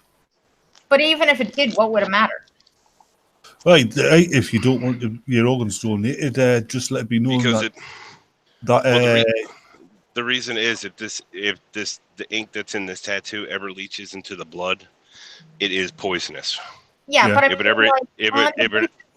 on the basis of organ transplant, if they say they can't use your organs or they can use their organs based on that after you're dead and they've assumed consent, like what would that matter? You're dead. Like what does it matter? What happens if there is an afterlife and it's actually going to affect your entry into the afterlife, though? And I'm saying this as an atheist. Well, sucks to be you. Yep. Subtle. I wouldn't let me in anyway. So I mean, can you imagine if you, like one of us, you die and some insufferable male feminist SJW gets your heart, and you've got to hang around with them until they die. But back to asking Ginger Man what he thinks about this. I don't like it at all, to be honest. This is my body regardless of before and after, and I've already given in my will, right, how to dispose of my body, and I've delegated that task to those who have wanted to accept that task. My organs are my organs regardless. My death does not allow you to destroy the sanctity of my body, right? I mean, it's just like, okay, well, after you're dead, then that means you can just rape, a cadaver. It's like, no, you can't just rape the cadaver. Got to admit, on a purely personal level, I don't care, because after I'm gone, it's not me anymore. It's just a lump of dead meat. Yeah, but I mean, that is like, I mean, I was hoping that you'd come up with that, because that is my moral dilemma. And my moral dilemma is, okay, look, I get that people are like, dude, it's my body, man. Like, don't cut that shit up and give it to people. But on the same token, if that one underlying principle is, dude, it's my body, don't take my shit, but taking your shit means it saves a little girl or it saves a person, I think that dude, it's my body is worthless compared to saving somebody else. I think that's a very little thing compared to the impact of what it could do. And I think that's really kind of just, I don't know. I struggle with that, because I think in comparison, it becomes meaningless to me. No, I hear you. I mean, I hear you from that perspective, right? Then that becomes more of the, the righteousness of it. Yeah, because based on principle, I can't save somebody's life because of your principles, but you're dead. You're not going to come back to haunt me. Fuck your principles for somebody else's life. Like, that's what I feel like. If somebody else's life is not worth because your principles, then I suddenly go, I don't care. I think in cases like this, even with my outlooks, sorry for talking over you there, Pumpkin, you should always respect the wishes of the person whose corpse it is. But at the expense of somebody else's life, I feel like that is extremely not cool. Respecting your wishes now that you're dead, and it forfeits somebody else's life. I feel like your sudden principles, fuck that, because somebody else's life, we could save that despite your will, because the principles matter. It's like, well, because the principles matter, somebody else dies now. Really? Is that really something I'm supposed to contend with? I know you're arguing that that you're being selfish, right? If you don't allow the organs to be donated and be used to potentially save somebody's life. Exactly. Right, and I understand that perspective. But however, it's kind of like, okay, when I pass away, I also have property as well, and it's almost kind of like saying that the government can come in and destroy and just take my property, because it's not mine anymore. And it should get distributed into the community as the benefit of the community, which you're borderlining socialism and communism, right? True. But, right, so it is the same thing. Even though I'm dead, it was my property, and therefore I do have wishes in which, after I die, that you do certain things with my body as well as my property. I still have that right even after death. I want to win, talking about that, about property. I want to win the lottery so that when I die, it'll trigger a certain clause in my will, where all of my financial assets are to be removed and turned into paper money, right? And have my entire family gathered in one space so they can see the man with the flamethrower destroying it all. Yeah, and I mean, that's the thing. I don't feel like it's like, I realize it's a slippery slope to say, okay, we have control of your organs, therefore we have control of your property. But can we not put a dividing line in there to say, no. Harvesting organs. I was giving a straw man argument. Well, I realize it's a straw man, but could we not put a subset in there saying, look, you can't touch his property because he can have that go to whomever he wants it to go. But on the same token, can we not then draw a line and say, but the organs that could be salvaged to save somebody's life, we could redistribute them to people? Would you not be able to define that? Or would it have to be an all-encompassing, well, if we can do whatever we want with your organs, we can socially redistribute your wealth? Can we not put a divide line in there going, no, these aren't the same things? Like, are we as humans incapable of making those distinctions? Have we really lost that ability to do so? I don't think so. That's a good point. I don't think we've lost the distinction. Not at all. So, to be fair, just to bring this up as another angle to think about this from. Now, Batman, I don't know how it is over there, but I can say, at this point, Ginger Man, at this point in our lives, you and I have less absolute right to our body than we would actually like to think. Because I'd agree with that. even though we are not in, even though autonomously we can go do whatever we want medically to our body, we can go do whatever we want as far as aesthetically to our body, but you get that little letter in the mail that says you best show up to your nearest army base, because you had to sign up when you were 18 for the possibility of involuntary military service. What right do we have to it then? Isn't the freedom of illusion so wonderful? What's that now? I said, isn't the illusion of freedom so wonderful? Yep. Mm-hmm.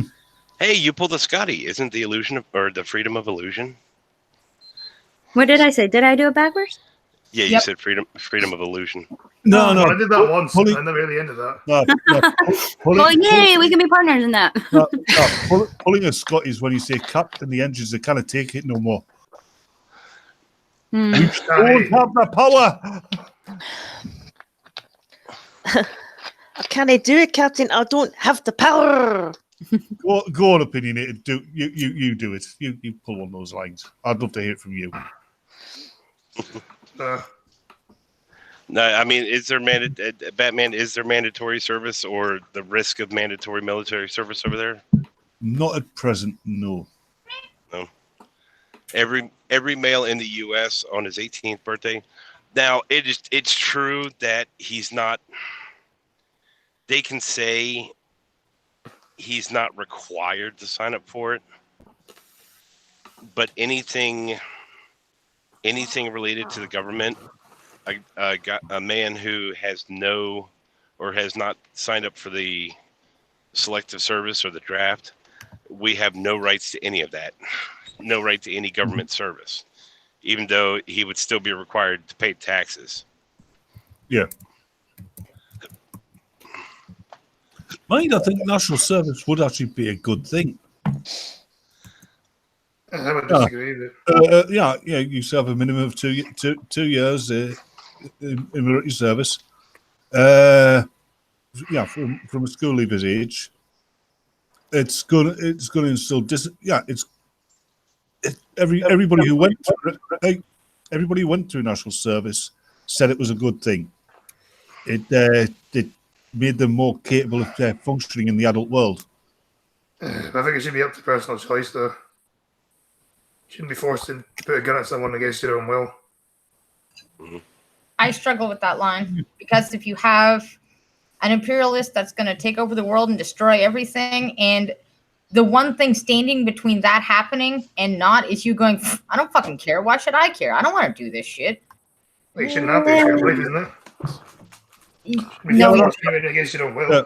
But blind girl, that's part of being an adult. Doing things that you don't want to do. Yeah, but it's the government forcing you into it as well. Like Sometimes, yes. Like for the greater good of whatever. I don't know all the dynamics of World War II. A lot of people are going to say, "Whoa, we didn't really get involved in Hitler until they took over Poland," or we didn't do this until." At the same point in time, if we can think of the dramatic impact of what would have happened if Germany did take over the fucking world, and if all those people fighting at that time didn't really understand the ramifications of not fighting at that time and said, "Fuck you, I shouldn't have to do this because you told me to." And it wasn't just Jews that died. It wasn't only them. It was 11 million people. Only the Jews are the ones who every time on the anniversary of the Holocaust. The Jews are the only ones who. Many Polish. That point. The point being that at the time, those men that were drafted in that war probably didn't understand why they were fighting for it, or should they even have to fight for it. Oh, they understood. They understood. They wanted to fight for it. No. We understand the ramifications of what would have happened if nobody signed up. So in this day and age, if there was another World War II, exactly the way it was, and people are like, "This isn't my fight. I don't want to fucking do this." Should they be allowed to do that, understanding what can happen if they don't? Yeah, actually, I think that. So I believe it's I believe at this point, if there was another World War II, exactly as it happened before, with modern rules and modern social belief, you're actually kind of right. Very few people would show up to the draft, but then on top of that, you take the 1940, you take the 1940s when World War II was going on. I mean, that's when you had Bugs Bunny fighting against Japanese in cartoons. You had Donald Duck. What would happen if the Nazis won with Donald Duck? Yep. I mean, propaganda was a huge tool. There's the thing. If you had a version of World War II happening now, the way the world is, it's not only would most humans not want to fight, but the bad guys would win before. The Nazis would win. Let's assume it's Nazis. They would win before the first shot was fired because they would convince our weak-willed SJW children that they're the good guys. Yeah, so they already do. That's called Antifa, right? Yeah. Antifa. I mean, they already do. Yep. Antifa's the good guys, and it's like, no, they're the fascist. No, they're not fascist because they have anti-fascist in the name. Okay. That brings up what I have held for a while, that Antifa approaches it as fascism is a political party, it's a political view, where fascism in and of itself is not a political view, it's a political tactic. If that makes sense. Yes, it is. And so now you have to sit there and say, okay, should somebody be forced to fight for the greater good, even if they don't believe in that greater good? No. No. No. Then that means there should be no draft ever. And if there's another Hitler, we're fucked. Well, no, because there's still people that want to fight against it. I'm just saying, if you don't want to fight against it, you shouldn't be forced into that. I guarantee you, if another actual Hitler ever shows up, how many backwood Crooked Teeth hillbillies are going to sit there and grab their paw shotgun off the mantle and say, "Let's go get them, boys"?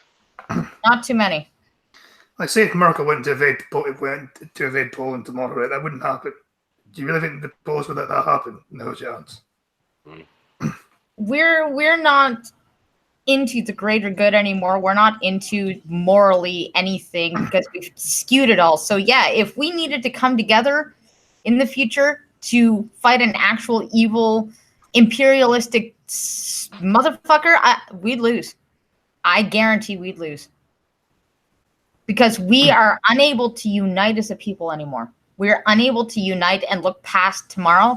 We're unable to think about what could happen to our grandchildren if another imperialistic son of a bitch took over. We are unable to do things beyond ourselves for the greater good of our species. We're unable to unite. We're unable to do anything like that because there's just too much fucking apathetic, nihilistic people in the world that are like, not my fight, fuck it. I don't see that actually being that much of a thing. Take World War II. The U.S. was pulled into World War II because of Pearl Harbor. Yeah, but we weren't apathetic, nihilistic. Not my fight. Fuck it. Fuck the government. Fuck all this shit. We don't need to do that. We weren't that far. We weren't that far removed, or we weren't that far off from where we are. The U.S. wasn't that far off from where we are now.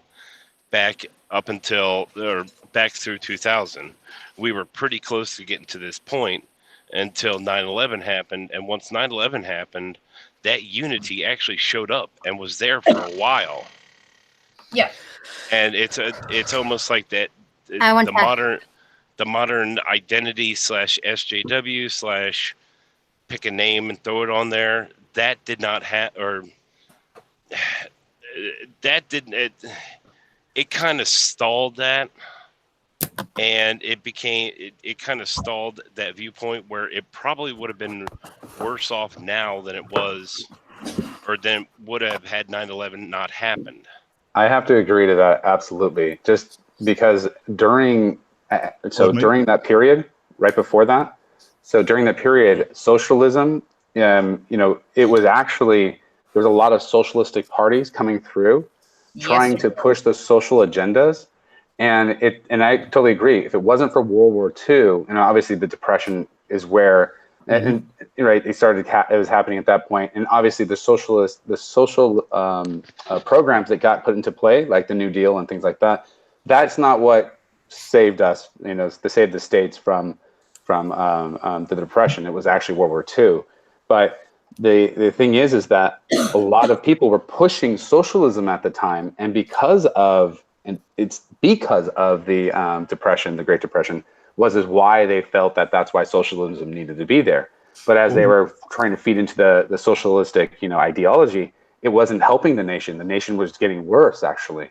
But then it was the war when they started shipping all the boys off, right? Shipping them all off. Well, less human beings to have to feed on this land right here. It wasn't just America that was suffering from the Great Depression. It was a worldwide thing. But World War II did help with the Depression. And one of the main reasons why? Because of all the people who got killed. Mm-hmm, exactly. You remove the human beings that need to either they're fighting for jobs, food, resources, everything else. You eliminate all that, you have just solved your problem. Done. Yeah. It's a gross way of looking at it, but it's just the reality. I think we should reduce the world population to about 15. Not billion or 15 million. people or just all 15 people. Yeah, I think I have this warped point of view that if 15 people and about 75. See, I'm introverted. I think I would dig that. I don't know. I have this warped sense of view that if we have the freedom to be anarchists, if we have the freedom to be socialists, if we have the freedom to be apathetic, if we have all these freedoms where we can just say no to things, and that is about to be impeded upon, and you've enjoyed the fruits of other people's labor to protect you, I don't think you are a person that should be exempt from protecting that shit that you've now enjoyed. Yeah, you should always earn what you get. Exactly. And so we've enjoyed the fruits of what came, to be America, to be Canada, to be Britain. We've enjoyed all of these freedoms.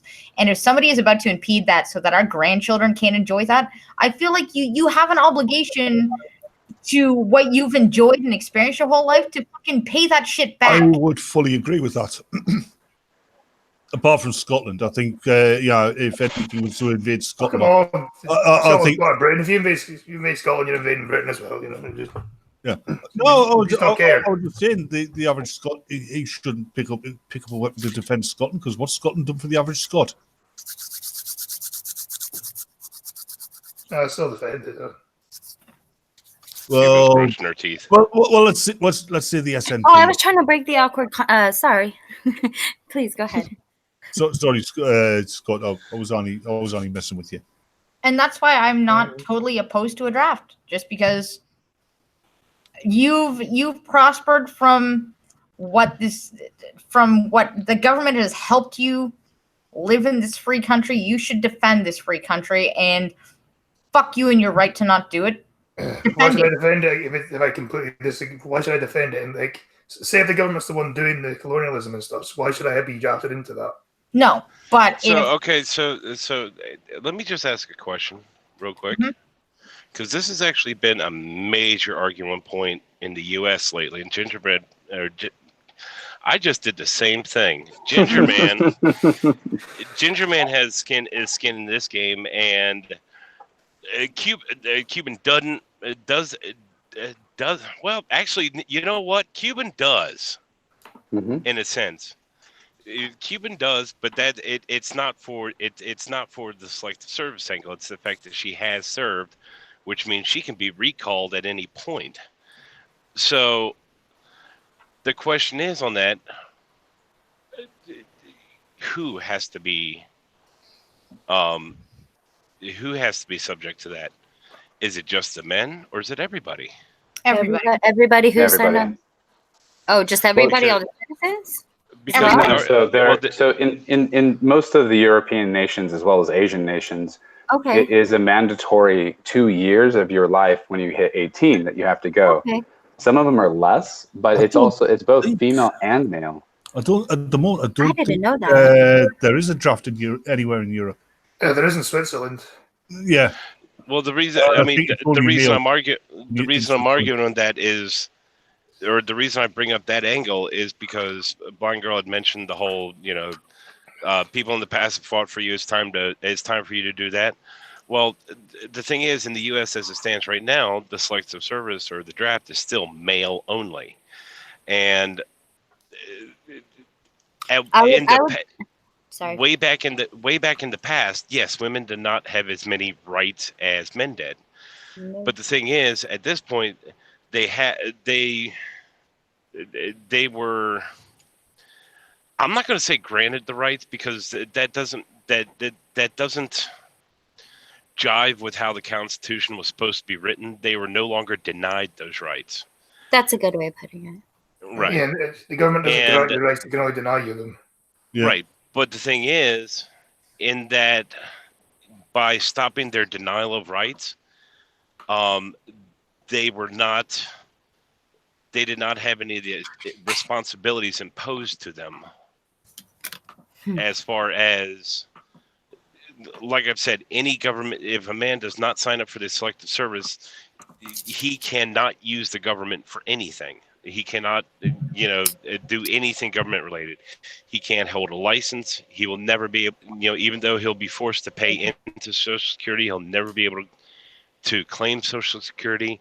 It's like he's not even there. It's almost like he forfeits his citizenship in and of itself, just not to not sign up for the Doesn't that remind you of something? Doesn't that remind you of something? What's that? I don't know, certain parties that make you go into recruiting so you can fight certain wars, make you have no choice. That's why the military's there in the first place, though, isn't it? And that's why it's voluntary. So those who want to fight for the nation. It's gone voluntary until you get drafted out. It's voluntary until you get into a major conflict like a world war. Correct. Where you lose a shit ton of your regular soldiers very quickly. Then you have to install a draft to keep your numbers up. Yeah. Right. But the thing is, one of the responsibility when the rights of women were no longer denied, that responsibility of one of the biggest responsibilities being the responsibility to sign up for the selective service was not imposed upon them as it was to women, or as it is to men. Yeah, that's the thing. So the thing is, that's the big thing. Whenever men have got rights in society, they've come with responsibilities as well. When women have got rights within society, they've never been given responsibilities to go along with them. Right. So the question is, if the draft is to be considered good and necessary as it stands right now, should that be extended to women? Yes, well, you know what? Why not? Because, and I'll bring up a perfect, and I always say this, sorry guys, earmuffs, I probably told you the story like 40 million times, but here's my thing. I was a firefighter for 6 years. The 6th year I couldn't do it anymore because I started getting overheated or whatever. But they found so many other jobs that I could do. I was like gas analyzer. I could, do maintenance on the equipment. Yeah. I could just write this up. There's so many roles for so many people in these organizations. And just because you can't do one thing doesn't mean you can't contribute in some other part in another way. I would entirely agree with that. Yeah. You know what I'm saying? I don't see... we got to acknowledge some of our, just differences, but we also have to embrace them, It is one for you, both in the United States what I'm saying, and the United Kingdom, when it came to women's suffrage. Correct. Most of the women were opposed to it, and it was because they were terrified that they would also have to sign up for the draft as well. Yeah, and the ones that were actually in favour of it were actually shamed those men that didn't actually go to war in World War I and II. We gave them the white feather. Actually, Ginger Man. White feather. Now that I think about it, I need to restate something that I was actually wrong. Now I think about it for a minute. Ginger Man, have you ever actually served in the military? I'll say now I haven't. I wasn't. I tried to, but they wouldn't let me in. I was actually, when I became a citizen, I went to MEPS, and I thought it would be my patriotic duty to go to and join the army. So what I did is I was actually at MEPS, and then my girlfriend called and said, "Hey, I'm pregnant," and I didn't go in. So no, I haven't served. Okay. But I was literally just about to sign it. But that's fine. Yeah. That's fine. When I served, when I went into there to sign up to serve, they're like, "Okay, go here for this physical." I went to get the physical. Dude looked at me and said, "It's not happening. Your knees are shot." So that's when I was 18. Figure that one out. All right. So now, actually, I need to restate a position at the very beginning. Remember when I said Cuban actually at this point would be in just as much of a risk as you and I? I need to restate this because since Cuban has already been military, she will actually get recalled before you and I get drafted. So yeah. I just needed to mention that first. Oh, look at Josh. Yeah, and I can't go in because I'm 40 now, so I couldn't even go in if I wanted to. No, how old are you now? I don't firefighter anymore. I became a nurse, so your ships not are in trouble. They're not in trouble, so you're good. Yeah. You're still in STEM now, you know. I do have one how old are you? that I'm gonna get you guys to comment on before I have to do the shield part. No. And basically, it's, you know what? If you want to be free, you should have the obligation to fight for freedom. Don't stand there and say, "I have freedom," and then hope somebody else is going to fight that battle for you so you don't. Oh, I was saying because ears. Yeah, what? Ears. Sorry. Excuse me? I'm saying you were your volume's a bit loud. Oh, sorry. I'm so lost. Too much. 1 second. That might be my fault. That's because you got excited. Me? Okay. Yeah. But yeah, like that. That's my final statement on that. Is like if you want your freedom and you want to be free, then you should have to go and fight for it. You shouldn't stand there and say, "I want the freedom to do everything," but let them fight for it for me. Yeah. No, I'm not saying I wouldn't fight for it. I'm just saying that they should have the choice not to fight for it. No, they shouldn't. You should because be forced to enjoy the fruits of that freedom, they should have to defend it just like everybody else. And don't worry about me, Maria. I'm just a whiny little bitch. No, I meant the difference was like I wouldn't be putting my crew in danger, not being able to, be able to carry the appropriate equipment. That's the only thing I meant by being free from that. Yeah. Like I still had to do things, it's just things. And why should someone have to fight for someone they don't necessarily believe in? Because if you're going to enjoy the freedoms that your country is providing you, you should have to defend that freedom, not expect other people to do it for you. Honestly, Scotsman, honestly, if I can tell you, I just wanted to help the wounded warriors. That's it. Because anyway. Well, I say people in the military. I'm just saying you shouldn't be forced into the military. No, but if you're not forced in the military, you should also not be allowed to partake in the freedom that comes afterwards. Blind girl, that's kind of like something my father always said. You don't have any inalienable human rights. The only rights you have are the only rights you're entitled to are the rights you're prepared to fight for. Yep. Yeah, you can't even say what you want to say in the streets or anything like that. You get caught protested or whatever doing anything. You go up and see the man, as they say. Yeah. So you only have the rights you're willing to fight for. So if you're not willing to fight for something just because, well, then go somewhere else. Yep. We've heard that a lot. But the problem is, one of the problems there is a huge difference between, as it stands right now, the last time the draft was instituted in America, there's a huge difference between, say, World War I, World War II, where there is an imminent threat to freedom versus, which is, by the way, what I'm talking about. That's what I'm talking about. Just versus Vietnam, where there was no clear and present threat directly to the U.S. or even Korea. Or even Korea. And so my statements on that involve your first scenario, Trucker. Well, Vietnam wasn't really a war. It was all staged by Hollywood so they could make more films. And to be honest, nobody really felt like they won anything. They came back and they felt like shit for killing a bunch of people. We didn't. We did not win. No, We we did pulled not. out. No. We go all the way. We pulled out. The worst And thing for is why? And for those what the guys- reason? Why? Why did we go out there? Well, The that's why you worst, shouldn't the force worst thing people is into those guys, they went over there and they were hailed as heroes when they left. And they were derided as They're murderers still when they came heroes. back. They're But still by- heroes. By And a that's lot of why people, there's conditions upon me saying a draft. Like, it's not an end-all thing. A draft, you must do it. No. My conditions for supporting a draft would be in the instance of something like World War II versus Nam.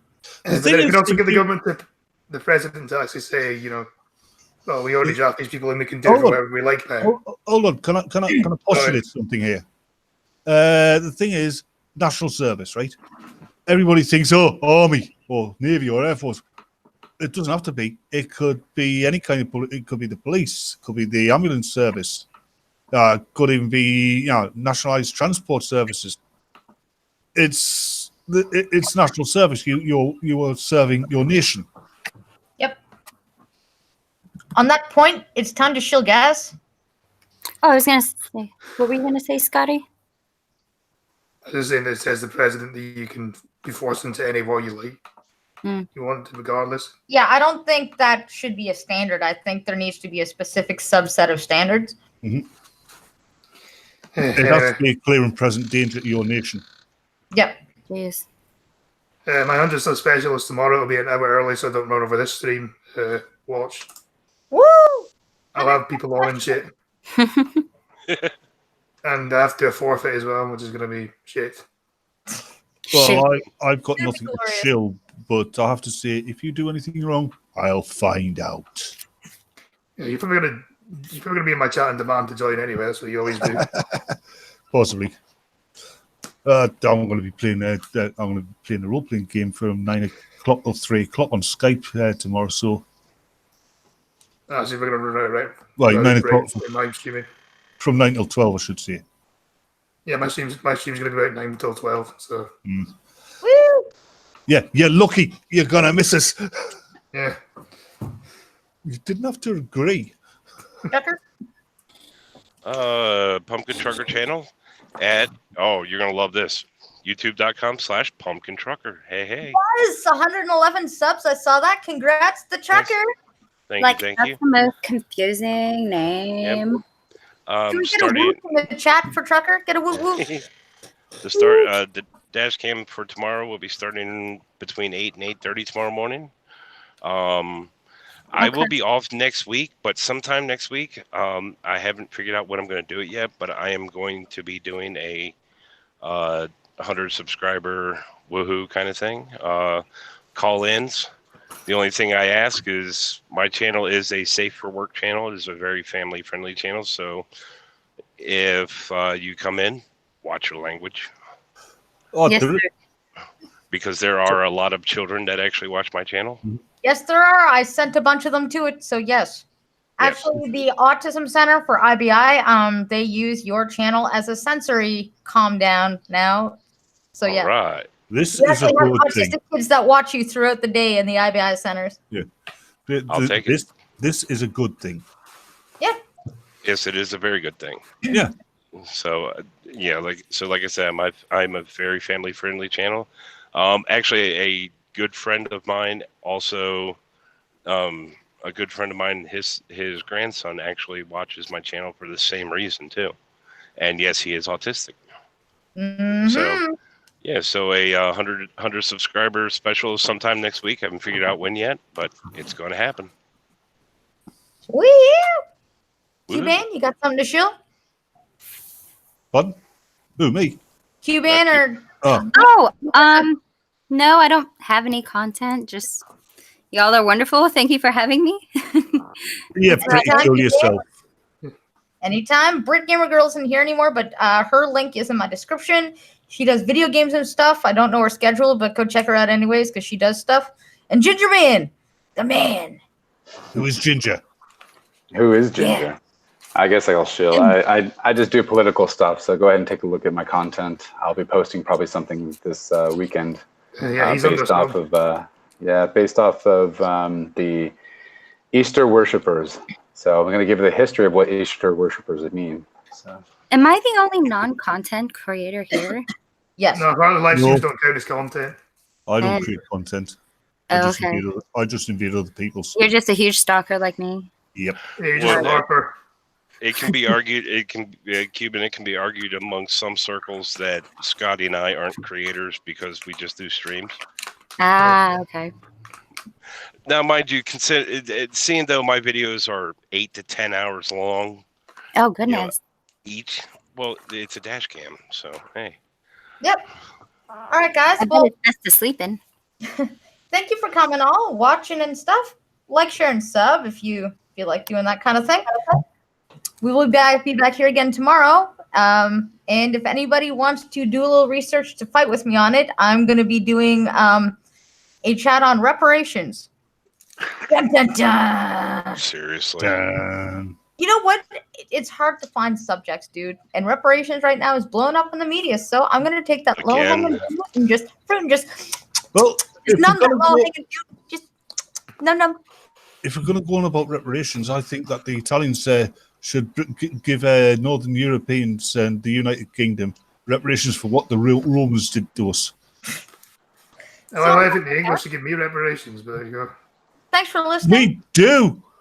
Every fucking year you get more back into the in funding than you give out in taxes. Yes, we're also high speed. Bye. Bye, cunts.